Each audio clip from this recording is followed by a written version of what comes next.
সৰ্বপ্ৰথমে মই ৰঙাচুকুৱা বহাগী মেলা তৰফৰ পৰা আমি সদৌ অসমবাসীলৈ নতুন বছৰৰ শুভেচ্ছা জনাইছোঁ। আৰু আজি 1 বহাগ, এই 1 বহাগৰ দিনা আমি ৰঙাচুকুৱাত 1972 চনৰ পৰা আমাৰ যি পৰম্পৰাভাৱে ৰঙাচুকুৱা বিহু মেলা ভাগ চলি আহিছে, সেই তাৰে আজি 53 সংখ্যক ৰঙাচুকুৱা বহাগী মেলা।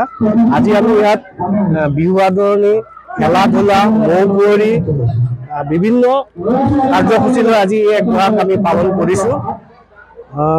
ইয়াত আমাৰ সকলো ৰাইজৰে সহায় সহযোগ আমি পাওঁ, ইমানেই।